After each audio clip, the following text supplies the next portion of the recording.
आइए दोस्तों, आप सभी का मेरे YouTube channel maths by Jitendra Kumar में स्वागत है। ठीक है, आज हम बीएससी सेकेंड ईयर का फर्स्ट पेपर स्टार्ट करेंगे, लीनियर अलजेब्रा एंड मैट्रिसेस, और हम उसमें सबसे पहले मैट्रिसेस पढ़ेंगे। ठीक है, इससे पहले हम पढ़ रहे थे डिफरेंशियल इक्वेशन। तो डिफरेंशियल इक्वेशन के अब तक हमने 5 चैप्टर किए। ठीक है, तो जब हम इसकी मैट्रिसेस को पूरा कर लेंगे तो उसके बाद 5 चैप्टर से आगे कराएंगे, यानी कि चैप्टर 6 कराएंगे। ठीक है, बीएससी सेकेंड ईयर में तुम्हारे 3 पेपर होते हैं। ठीक है, जो फर्स्ट पेपर है तुम्हारा लीनियर अलजेब्रा एंड मैट्रिसेस, जो सेकंड पेपर है ठीक है differential equation and integral transform, और जो थर्ड पेपर है तुम्हारा मैकेनिक्स।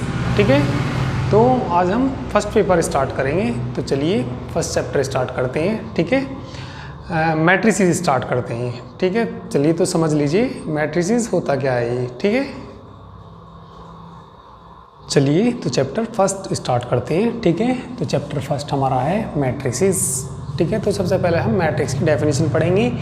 मैट्रिक्स, यहाँ पे मैट्रिसेस लिखा हुआ और ये मैट्रिक्स। ठीक है, मैट्रिक्स होता है एक अवयव, मैट्रिसेस ठीक है यानी कि बहुत सारे अवयव। ठीक है, तो चलिए सबसे पहले इसकी डेफिनेशन देखिए मैट्रिक्स की। A set of m n numbers, ठीक है ब्रैकेट में दिया, रियल और complex, arranged in the form of a rectangular array having m rows and n columns is called an m by n matrix। ठीक है, तो एक सेट है ठीक है ऑफ एम एन नंबर्स का, तो वे नंबर्स रियल हो सकते हैं और कैसे हो सकते हैं, कॉम्प्लेक्स हो सकते हैं।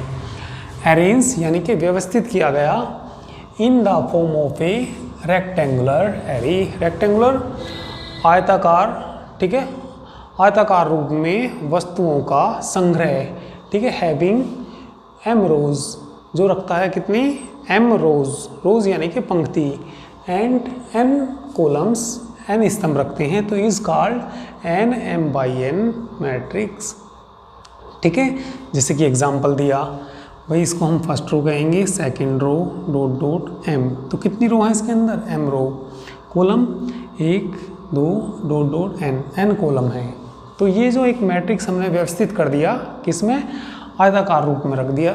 ठीक है, व्यवस्थित कर दिया, तो इसी को ही, जिसमें कितनी पंक्ति हैं, एम पंक्ति हैं, और स्तंभ कितने हैं, एन स्तंभ हैं, तो ये एक मैट्रिक्स कहलाएगा। ठीक है, एम बाई एन मैट्रिक्स कहलाएगा। एम बाई एन इसका ऑर्डर होता है। ठीक है, तो ऑर्डर को यहाँ भी लिख देते हैं, कितना ऑर्डर है इसका, एम बाई एन। तो यदि हम पढ़ेंगे क्या, ऑर्डर ऑफ मैट्रिक्स, तो यदि हम ऑर्डर ऑफ मैट्रिक्स निकाल लेंगे तो उसकी नंबर ऑफ रो, ठीक है मल्टीप्लाई नंबर ऑफ कॉलम, उतने बाई उतने का ही बोलते हैं उसको। ठीक है, तो ऑर्डर ऑफ मैट्रिक्स क्या होता है, नंबर ऑफ रो, ठीक है, इनटू नंबर ऑफ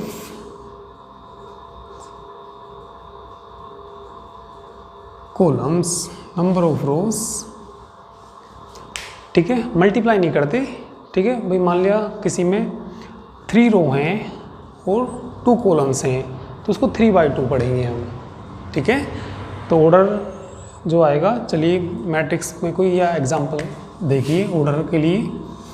भाई कोई हमारे पास मैट्रिक्स है, ए मैट्रिक्स है, 3 2 5 6 3 1, हम इसका ऑर्डर बताना, order of A, order of A, तो कितनी रो हैं, 2, कॉलम कितने हैं, 3, तो 2/3 इसका ऑर्डर हो जाएगा, ए का ऑर्डर हो जाएगा। ठीक है, अब हम पढ़ेंगे टाइप्स ऑफ मैट्रिक्स। ठीक है, तो मैट्रिक्स के प्रकार, यानी कि कितने प्रकार के मैट्रिक्स होते हैं। ठीक है, तो चलिए सबसे पहले तुम इसको नोट कर लीजिए। ठीक है, इसके बाद मैं बताऊंगा तुम्हें टाइप्स ऑफ मैट्रिसेस। तो चलिए इसका स्क्रीनशॉट ले लीजिए। तो चलिए टाइप्स ऑफ मैट्रिसेस देखिए। ठीक है, टाइप्स ऑफ मैट्रिसेस, जो फर्स्ट टाइप का मैट्रिक्स होता है, ठीक है, वो रो मैट्रिक्स। तो रो मैट्रिक्स क्या होता है ये समझेंगे। A matrix which has only one row is called row matrix. जो मैट्रिक्स केवल एक रो रखता हो, ठीक है, तो वो क्या कहलाएगा, रो मैट्रिक्स कहलाएगा। जैसे कि एग्जाम्पल, तो कितनी रो हैं इसके अंदर, एक रो है, कॉलम कितने हैं, 3 कॉलम है, ठीक है। यदि इसके अंदर एक रो है तो ये क्या कहलाएगा, रो मैट्रिक्स कहलाएगा, ठीक है। इसका ऑर्डर चाहो तो लिख सकते हैं, ठीक है। ऑर्डर मैंने थोड़ी देर पहले बताया, ठीक है। नंबर ऑफ रो 1, ठीक है, बाई नंबर ऑफ कॉलम कितने, 3, तो 1/3 इसका ऑर्डर आ जाएगा। इसके बाद कॉलम मैट्रिक्स, तो कॉलम मैट्रिक्स क्या होगा, वो मैट्रिक्स जिसमें केवल एक कॉलम हो, कॉलम मैट्रिक्स कहलाएगा, ठीक है। A matrix which has only 1 column, ठीक है, जो क्या रखता हो, केवल एक कॉलम रखता हो, ठीक है, is called column matrix. Example में, ठीक है, केवल एक कॉलम है इसके अंदर, तो ये क्या कहलाएगा, कॉलम मैट्रिक्स कहलाएगा। इसका चाहो तो ऑर्डर लिख सकते हैं, ठीक है। 1 2 3 रो हैं, एक कॉलम में 3/1 इसका ऑर्डर आ जाएगा। ऑर्डर पूछा नहीं वैसे, बस ऐसे ही मैंने बता दिया तुम्हें, ठीक है। तो चलिए थर्ड देखिए, हॉरिजॉन्टल मैट्रिक्स, ठीक है। तो हॉरिजॉन्टल मैट्रिक्स क्या होता है, हिंदी में कहते हैं इसको क्षैतिज आव्यूह, ठीक है। भाई क्षैतिज आव्यूह वो आव्यूह होता है जिसमें पंक्तियों की संख्या स्तंभों की संख्या से कम हो, उसको हम क्षैतिज आव्यूह कहते हैं। भाई क्षैतिज तुम थोड़ा सा समझो, जैसे ही मार्कर है, भाई मार्कर ये इसकी कंडीशन होती है हॉरिजॉन्टल, हॉरिजॉन्टल यानी कि क्षैतिज। इसको ऐसा सीधा खड़ा कर दिया 90 डिग्री के एंगल पे, तो इसको बोलते हैं हम वर्टिकल। तो इसकी पोजीशन कैसी हो जाएगी, वर्टिकल, वर्टिकल यानी कि ऊर्ध्वाधर हो जाएगी। तो जैसे ये आव्यूह बना एग्जाम्पल, ठीक है, तो ये ऐसे लेटा हुआ है या ऐसे खड़ा हुआ है, तो ये ऐसा दिख रहा कि ऐसा लेटा हुआ है, ठीक है। तो इसमें नंबर ऑफ रो कितने, 2, नंबर ऑफ कॉलम 4, तो नंबर ऑफ रो जो हैं वो लेस देन होने चाहिए किससे, नंबर ऑफ कॉलम से, तो वो मैट्रिक्स ही क्या कहलाएगा, हॉरिजॉन्टल मैट्रिक्स कहलाएगा। एक बार डेफिनेशन में देख लीजिए, a matrix in which the number of rows is less than the number of columns is called a horizontal matrix, ठीक है। एक आव्यूह जिसमें, ठीक है, पंक्तियों की संख्या, ठीक है, लेस देन हो, कम हो, किससे, नंबर ऑफ कॉलम से, तो वही क्या कहलाएगा, हॉरिजॉन्टल मैट्रिक्स कहलाएगा, ठीक है। इसके बाद हम पढ़ेंगे, ठीक है, चौथे टाइप का क्या पढ़ेंगे हम, वर्टिकल मैट्रिक्स। तो वर्टिकल मैट्रिक्स भाई अभी मैंने ऐसे ही बना दिया, ये 1 3 4 5 6 7 8 9, ठीक है, तो ये बना दिया मैंने, ठीक है। कोई मैट्रिक्स तो ऐसा सीधा खड़ा हुआ नहीं है, तो ये मतलब जो इस तरीके से होगा, इस पोजीशन में होगा ये, तो ये क्या कहलाएगा, हमारा जो आव्यूह कहलाएगा, कैसा आव्यूह कहलाएगा, ये वर्टिकल मैट्रिक्स कहलाएगा। इसमें नंबर ऑफ रो, ठीक है, 4, नंबर ऑफ कॉलम, ठीक है, नंबर ऑफ कॉलम 2, यानी कि जिस आव्यूह में, ठीक है, स्तंभों की संख्या पंक्तियों की संख्या से कम हो, उसको हम ऊर्ध्वाधर आव्यूह कहते हैं, ठीक है। चलिए इंग्लिश में लिख देता हूँ इसकी डेफिनेशन, ठीक है। और इसके बाद आएगा फिर स्क्वायर मैट्रिक्स। स्क्वायर मैट्रिक्स जिसमें पंक्तियाँ और स्तंभ दोनों बराबर होते हैं, उसको हम क्या बोलते हैं, स्क्वायर मैट्रिक्स बोलते हैं। चलिए लिख देता हूँ इनकी डेफिनेशन, ठीक है। और इसका है ना, तुम इस सारे का स्क्रीनशॉट ले लेना, इस सारे का स्क्रीनशॉट ले लीजिए और डेफिनेशन लिख के समझा दूंगा मैं, ठीक है। तो जल्दी से इसका स्क्रीनशॉट ले लीजिए।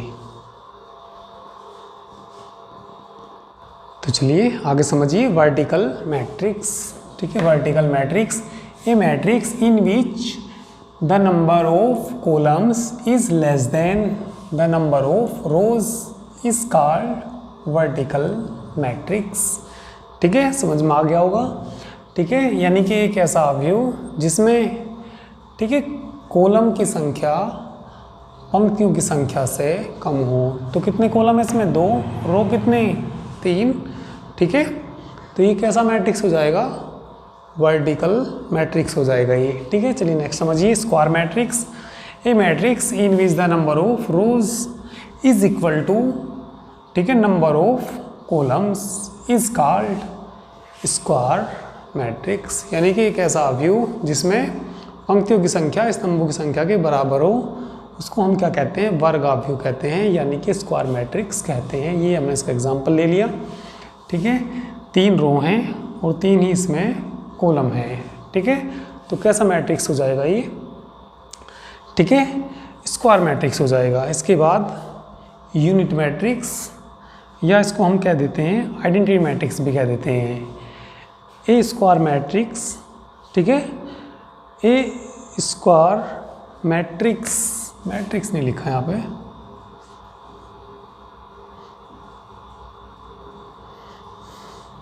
यूनिट मैट्रिक्स में पहले क्या होना जरूरी हो, square matrix. A square matrix each of whose principal diagonal element is 1, जिसके प्रिंसिपल डायगोनल के सारे एलिमेंट कैसे हों, 1 हों, and other elements is equal to 0, और अन्य एलिमेंट 0 के बराबर हों। ठीक है, इज कॉल्ड यूनिट मैट्रिक्स। तो ये कहलाता है इसका प्रिंसिपल डायगोनल। ये वाला डायगोनल क्या कहलाता है इसका, प्रिंसिपल डायगोनल। तो जिस वर्ग आव्यूह के यानी कि प्रिंसिपल डायगोनल के एलिमेंट तो क्या हों, 1 हों, अदर एलिमेंट क्या हों, 0 हों, तो वही क्या कहलाएगा, यूनिट मैट्रिक्स कहलाएगा, आइडेंटिटी मैट्रिक्स कहलाएगा। ठीक है, तो जल्दी से तुम लोग इनका स्क्रीनशॉट ले लीजिए। ठीक है, इसके बाद नेक्स्ट बताते हैं। ठीक है, तो इनका स्क्रीनशॉट ले लीजिए।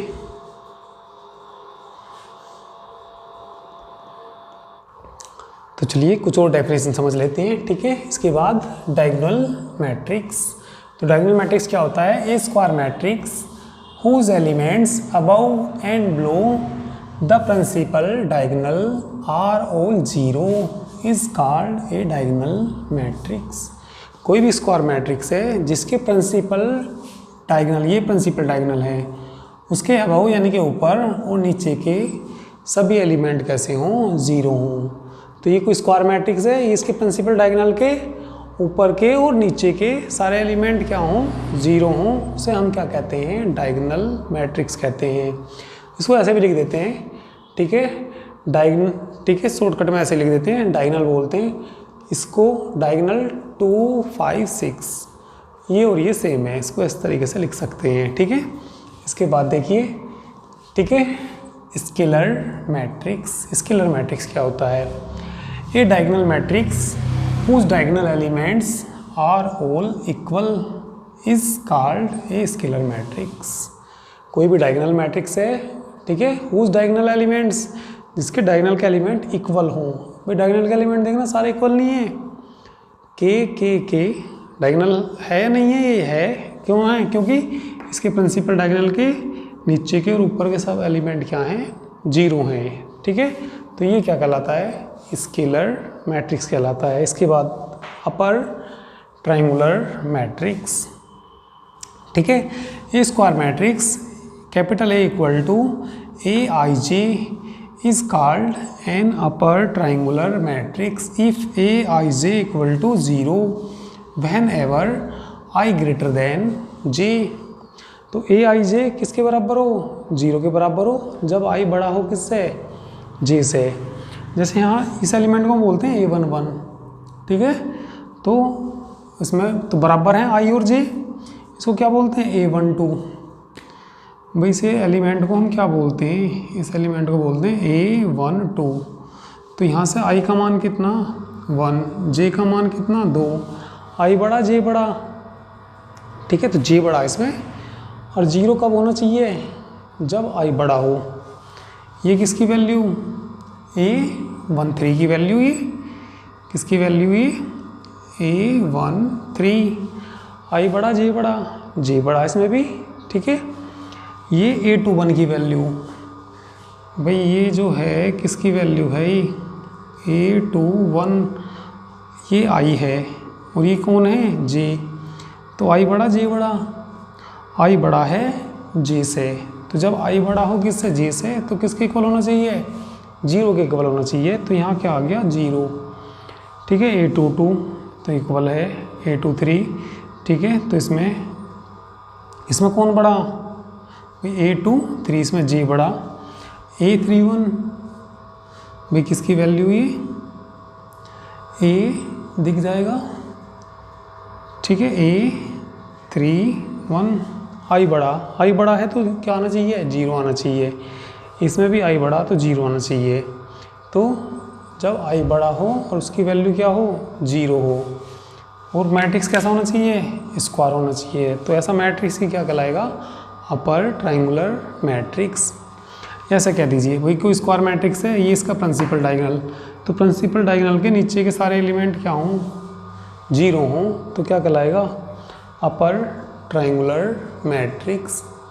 इसके बाद 10वीं डेफिनेशन आती है। 10वीं डेफिनेशन आएगी लोअर ट्रायंगुलर मैट्रिक्स की। इसी में समझा देता हूँ, लिख लेना लोअर ट्रायंगुलर मैट्रिक्स। तो कुछ नहीं है, आसान है। A square matrix A = Aij is called an lower triangular matrix if Aij = 0 whenever, ठीक है। बस यहाँ हो जाएगा ग्रेटर देन का लेस देन कर देना, ठीक है। और उसका जो एग्जाम्पल आएगा लोअर ट्रायंगुलर मैट्रिक्स का, ये आ जाएगा 1, यहाँ 0 0 2 3 0 4 5 6, ये एग्जाम्पल आ गया। यानी कि जो प्रिंसिपल डायगोनल है इसके ऊपर के एलिमेंट सब क्या होंगे, 0 होंगे। तो ये किसका एग्जाम्पल हो गया, लोअर ट्रायंगुलर मैट्रिक्स का। वैसे थोड़ा उल्टा होता है इसमें, जैसे 0 0 से हम बनावे ट्रायंगल बन गया, ट्रायंगल किधर बना, ऊपर, बोलते उल्टा है इसको, लोअर ट्रायंगुलर मैट्रिक्स।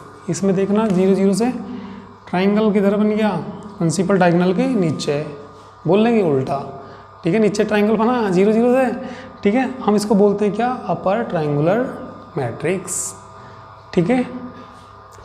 तो ये जल्दी से नोट कर लीजिए, ठीक है। इसके बाद नेक्स्ट डेफिनेशन बताएंगे सब मैट्रिक्स ऑफ ए मैट्रिक्स, ठीक है। तो जल्दी से इसको नोट कर लीजिए। चलिए इसके बाद सब मैट्रिक्स पढ़ते हैं, ठीक है।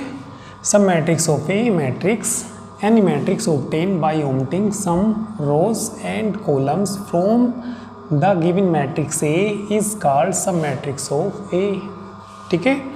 भाई कोई मैट्रिक्स ऑब्टेन यानी कि ज्ञात करा बाय ओमिटिंग, ओमिटिंग यानी कि डिलीट करना, ख़त्म करना, some rows and columns from the given matrix A. कोई हमें ए मैट्रिक्स दिया होगा, उसकी कुछ रो और कॉलम को ख़त्म कर दीजिए, डिलीट कर दीजिए, ठीक है। तो जो प्राप्त होकर आएगा, ठीक है, इस कार्ड वही क्या कहलाएगा, सब मैट्रिक्स। एग्जाम्पल से समझिए भाई, एग्जाम्पल में हमारे पास कोई मैट्रिक्स है, ए मैट्रिक्स मान लिया हमने, ये है 1 3 5 6 7 4 3 2 1, ये कोई मैट्रिक्स है, ठीक है। सपोज हमने इसको यहाँ से हटा दिया, तो जो ये मैट्रिक्स आएगा इसे हटा के 1 3 5, ये ए का क्या कहलाएगा, सब मैट्रिक्स कहलाएगा। या ये हटा दिया, ये हटा दिया, तो 1 3 6 7, तो जो आएगा ये आएगा, तो ये ए का क्या कहलाएगा, सब मैट्रिक्स कहलाएगा, ठीक है। या सपोज ये हटा दिए और ये हटा दिए, केवल 1 रखा, ऐसे मान लिया, वैसे A1 मान लिया मैंने, उसको A1 कह दिया 1, तो ये क्या है, इसका सब मैट्रिक्स है। और कोई मैट्रिक्स ले लिया, A2 ले लिया, कोई भी ले लो। अब क्या है, ये ख़त्म कर दिया, चलो ये ख़त्म कर दिया, 1 3 6 7, ठीक है। या इसको ख़त्म कर दीजिए, ये आ जाएंगे। तो मतलब काफ़ी तरीके से इसके सब मैट्रिक्स आ सकते हैं। और कोई मान लिया A3 मान लिया, A3 में मैंने यही लिख दिया, चलो 1 3 5 लिख दिया, ठीक है।